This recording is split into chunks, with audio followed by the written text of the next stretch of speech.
இந்த பதிவை முழுமையாக பாருங்கள். மறக்காமல் லைக் பண்ணிவிட்டு உங்கள் நண்பர்களோட பகிர்ந்துக்குங்க. அனைவருக்கும் கோபிநாத்தின் அன்பு வணக்கங்கள் நண்பர்களே. இந்த பதிவை உழவாரப்பணி செய்யக்கூடிய அடியார் பெருமக்களுக்கும் செய்ய போகின்ற அடியார் பெருமக்களுக்கும் சமர்ப்பணமாகி கொண்டு இந்த பதிவை ஆரம்பிக்கலாம்.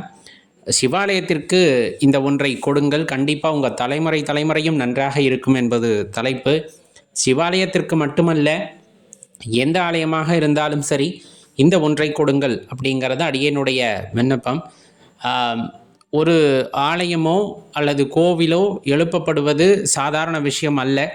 அது பல நூறு பேர்களுடைய உழைப்பு, பணம், பொருள் என்று எல்லாத்தையும் தியாகம் செய்து எழுப்பப்படுவது தான் இந்த கோவில், ஆலயம், இந்த மாதிரி சொல்கிறது எல்லாமே. இது ஒரு தலைமுறை நாம் பார்க்கின்றோம், அடுத்த தலைமுறையும் அதை பார்க்க வேண்டும் என்று இருந்தால் நாம் செய்ய வேண்டியது நம் உடல் உழைப்பை கொடுப்பது தான். ஏன்னா கஷ்டப்பட்டு ஆலயம் கட்டி எழுப்பி விடுகிறார்கள். நம்ம பார்த்துருப்போம், நிறைய ராஜாக்கள் கட்டின ஆலயம் இன்றளவும் பார்த்திங்கன்னா பராமரிப்பு இல்லாமல் அழிந்து கிடக்கிறது. தமிழ்நாட்டிலே நிறைய ஆலயங்களை அப்படி பார்க்க முடியும். அந்த ஆலயங்கள் எல்லாம் அழிந்ததற்கான காரணங்களை தேடி ஆராய்வதல்ல இப்பொழுது நமது நோக்கம்.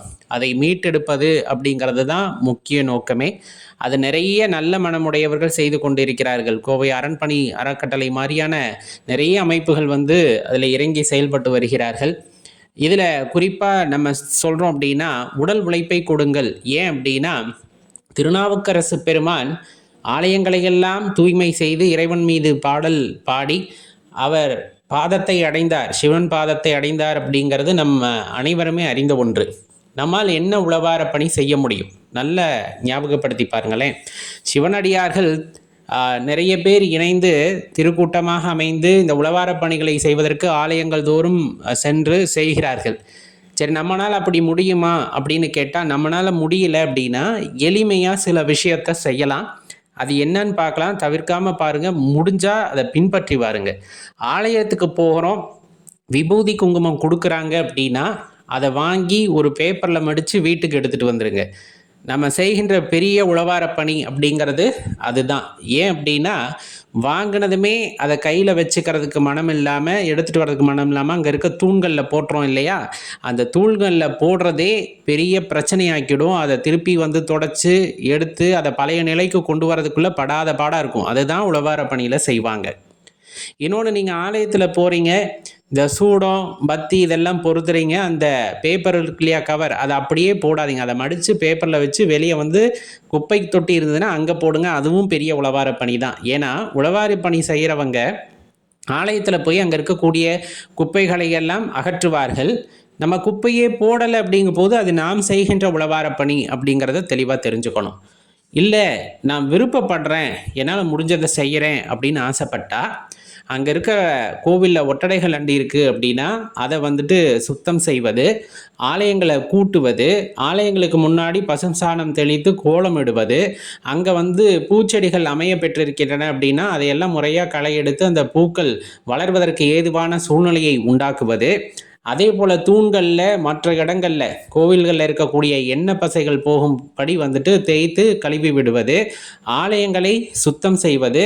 இதுலேயும் குறிப்பாக பராமரிப்பில்லாத ஆலயங்களில் கோபுரத்தின் மீது, மேல் மாடத்தின் மீதெல்லாம் அரச மரம் அல்லது ஏதேனும் மரங்கள், செடிகள் முளைத்திருக்கின்றன அப்படின்னா அதெல்லாம் முறையாக அப்புறப்படுத்துவது. ஏன்னா அதெல்லாம் வளரும் போது வேர் விடுது அப்படின்னா அந்த கட்டடத்தையே அசைச்சு பார்த்துடும். நம்முடைய பெரும்பாலுமான கோவில்கள் எப்படி அழிஞ்சு போச்சு அப்படின்னு பார்த்தீங்கன்னா, அந்த கோபுரத்தின் மீது ஏற்பட்ட சின்ன சின்ன செடிகள் மரமாக வளர்ந்து அந்த கோவிலையே சிதைத்திருக்கும். அதனால் சின்ன சின்ன செடிகளாக முளைக்கும் பொழுதே அதையெல்லாம் அகற்றி விடுவது. அதே போல் சுவாமி விக்கிரகங்கள் சுற்று பிரகாரத்தில் இருக்கு இல்லையா, அதை சுற்றி இருக்கக்கூடிய குப்பை கூலங்களை எல்லாம் அகற்றுவது, இந்த எண்ணெய் பிசுக்க முழுமையாக சுத்தம் செய்வது, அதே ரொம்ப முக்கியம். ஆலயங்களில் பயன்பாட்டில் இருக்கக்கூடிய விளக்குகளாக இருக்கட்டும், பூஜை சாமான்களாக இருக்கட்டும், இதையெல்லாம் முறையாக சுத்தப்படுத்தி கொடுப்பது. இன்னும் அங்கு உள்ளவர்களிடம் அனுமதி பெற்றுக்கொண்டு கொடிக்கம்பம் இருக்கும், அதை சுற்றியும் அது இயற்கை மூலிகைகளால் சுத்தம் செய்வாங்க அந்த கொடிக்கம்பத்தை, அந்த மாதிரி சுத்தம் செய்வதாக இருக்கட்டும். இது எல்லாமே உழவார பணிகளில் அடங்கும். அடியார் பெருமக்கள் நிறைய பேருக்கு தெரியும், இன்றளவும் இந்த சமயம் அப்படிங்கிறது உலகளவும் பரவி இருக்கு. அடுத்த தலைமுறைக்கு அந்த ஆலயங்கள் தொடர்ந்து பயணித்து கொண்டிருக்கிறது. ஒரு 1000 ஆண்டுகள் 1500 ஆண்டுகள் ஆகியும் இந்த ஆலயங்கள் இன்னும் அசைக்க முடியாமல் இருக்கிறது அப்படின்னா இது பல ஆயிரம் பேரோட உழைப்பு, அவர்கள் செய்த அந்த உளவாரப் பணியின் காரணமாக அப்படின்னா அது மிகையே அல்ல. இறைவனின் அருட்கருணை பெற்றவர்கள் ஒரு தலைமுறையிலிருந்து அடுத்த தலைமுறைக்கு அவ்வாலயத்தை கொண்டு போய் சேர்க்கிறார்கள் அப்படின்னா அதெல்லாம் பெரிய புண்ணியம். அதெல்லாம் சிவபெருமானுடைய கருணை பெற்றவர்களால் செய்யக்கூடிய விஷயம். இந்த அளவும் நமக்கு ஏதேனும் வாய்ப்பு கிடைக்குது அப்படின்னா அடியார் பெருமக்களுடன் சேர்ந்து அந்த பணியில் ஈடுபடுவது அப்படிங்கிறதே மிகப்பெரிய சிறப்பு. இல்லைன்னா இப்போ அடியேன் விண்ணப்பமாக உங்களிடம் வைத்து கொண்டது போல திருநீரை ஆங்காங்கே கொட்டாதீர்கள். ஏதேனும் தேவையில்லாத கவரு பேப்பர்லாம் இருந்ததுன்னா ஆலயங்கள் அங்கங்கே போடாதீங்க. எச்சி துப்பாதீங்க. தேவையில்லாத இடங்களில் அந்த எழுத்துக்களை எழுதாதீங்க. இதெல்லாம் நாமே தெரிஞ்சுக்கணும். மூட நம்பிக்கை அப்படின்னு சொல்லிட்டு ஆலயங்களில் போய் பெயர் எழுதுறது, நம்பர் எழுதுறது, தயவு செஞ்சு அந்த தவறுகளை செய்யாதீர்கள். அந்த ஆலயங்கள் எல்லாம் மதிப்பு மிக்கவை. யாரோ ஒருவர் கிளப்பி விடுகிறார்கள் என்பதற்காக ஆலயத்திலே போய் அந்த இடத்துல ஏதேனும் எழுதி வைப்பது, வரைந்து ஒன்றும் ஆகாது. மனம் தெளியாமல் ஒன்றுமே நடக்காது. ஆலயத்தில் எழுதினால் மட்டும் என்ன நடந்துவிட போகிறது? அந்த ஆலயத்தை அசுத்தம் செய்யாதீர்கள். அவ்வாறு இருந்தாலே அதே நாம் செய்கின்ற பெரிய உழவாரப் பணி. ஏன்னா அங்கே இருக்க தேவையில்லாத விஷயங்களை அகற்றுவது உழவாரப் பணி. நம்ம அந்த தேவையில்லாத விஷயங்களை அங்கே செய்யவே இல்லைன்னா அதற்கான வேலை அங்கே இருக்காது. மற்ற வேலைகளை உழவாரப் பணி செய்பவர்கள் செய்வார்கள். அது ரொம்ப எளிதாக அவர்களுக்கு ஆகிவிடும். அதனால் அடியேன் விண்ணப்பமாக வைத்துக்கொள்வது, உழவாரப் பணி செய்பவர்களுக்கு முடிந்த அளவுக்கு நீங்கள் சேவை செய்யலாம். அடியாருக்கும் அடியேன் அப்படிங்கிற அந்த வாக்கியம் எப்போதுமே மனதில் இருக்கட்டும். அருகாமையில் ஏதேனும் ஆலயங்களில் உழவாரப் பணி நடக்குது அப்படின்னா அவர்களுக்கு மோர் கொடுப்பதோ, அன்னமிடுவதோ, ஏன்னா நம்மளால் செய்ய முடியல, உடல் அளவில் தளர்ந்திருக்கும் அப்படின்னா செய்பவர்களுக்கு உதவியாக இருக்கலாம். ஆனால் உபத்திரமாக இருந்துடக்கூடாது. அவர்கள் செய்கிறார்கள் அப்படின்னா அவர்களுக்கு உதவி செய்யும் பொழுது கண்டிப்பாக அந்த உழவாரப் பணி செய்த அந்த பெரும் பாக்கியத்தை நாமும் பெறுவோம் அப்படின்னா அதில் மாற்று கருத்து இல்லை. எதிர்கால சந்ததியினருக்கு இவ்வாலயங்களையும் கோவில்களையும் கொண்டு சேர்ப்பது நம்முடைய கடமை என்பதால் அருகாமையில் எந்த ஆலயம் இருந்தாலும் சரி அந்த ஆலயம் சிதிலமடையாமல் இருப்பதற்காக நாம் உழவாரப் பணி செய்வோம் அப்படிங்கிறத தான் விண்ணப்பமாக வைத்து கேட்டுக்கொள்கின்றோம். அடியேன் சிவாலயத்திற்காக மட்டும் கேட்கவில்லை. அடியேனுக்கு எப்பொழுதுமே நம்பிக்கை உண்டு. நீங்கள் எந்த நாமத்தில் எந்த இறைவன் பெயரை சொன்னாலும் அது சிவத்தினுள் அடங்கும். சிவமே அவ்வுருவமாகவும் அப்பெயராகவும் அந்நாமமாகவும் இருக்கிறார் என்பது அடியேனுடைய கருத்து. இதே உங்கள் பார்வையிலிருந்து வைத்து கொண்டால் நீங்கள் சொல்கின்ற அந்த இஷ்ட தெய்வமே எல்லா தெய்வமாகவும் இருக்கிறார்கள் என்பதும் அதன் பொருளாகும். அதனால் எந்த ஆலயங்களாக இருந்தாலும் சரி அழியாமல் பாதுகாத்து அடுத்த தலைமுறைக்கு கொண்டு போய் சேர்க்கின்றோம் அப்படின்னாலே அதே பெரிய பாக்கியம். ஆலயங்கள் முக்கியமா என்று பல பேர் கேட்கக்கூடும். ஆலயங்கள் முக்கியமே. நம்முள் இருக்கின்ற இறைவனை உடனே உணர்ந்து கொள்ள முடியுமா?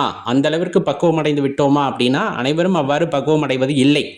மாறாக ஆத்திச்சூடிகளை ஆரம்பிப்பது போல ஆலயங்களிலே அந்த வணக்கங்களை ஆரம்பித்து வழிபாடுகளை ஆரம்பித்து பின்னர் நம்முள்ளும் இறைவன் இருக்கிறார் என்பதை உணர்ந்து கொண்டு நம்முள் இருக்கிற இறைவனை போற்றி புகழ்ந்து பாடி ஆடி அவருடன் இரண்டர கலக்கக்கூடிய அந்த விடுதலை நிலை, முக்தி நிலை அப்படிங்கிறது ஒருவருக்கு வாய்க்கப்பெற வேண்டும் என்றால் ஆரம்ப காலகட்டம் ஆலயமாகத்தான் இருக்கும். அதற்காக அவ்வாலயத்தை நம்மால் புதிதாக கட்டி எழுப்ப முடியுமானா இன்றைக்கி இருக்க சூழ்நிலையில் அதுக்கு வாய்ப்பே இல்லை. பொருட்செலவு நிறைய ஆகும். அதையெல்லாம் செய்யக்கூடிய அனைத்து வளமும் பெற்றவர்களுக்கு அம்மனதும் இருப்பதில்லை. அதனால் இருப்பதை காப்பாற்றுவோம்.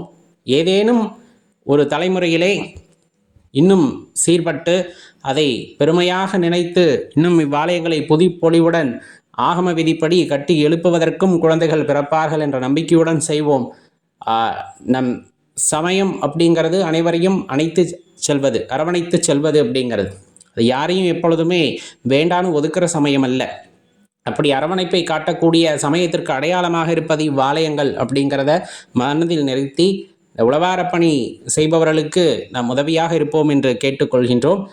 மீண்டும் அடியேன் விண்ணப்பமாக அல்லது வாழ்த்துக்களாக தெரிவித்துக் கொள்வது, அனைத்து உழவாரப் பணி செய்யக்கூடிய அடியார் பெருமக்கள் பாதம் தொட்டு வணங்கிக் கொள்கின்றோம். நம சிவாய.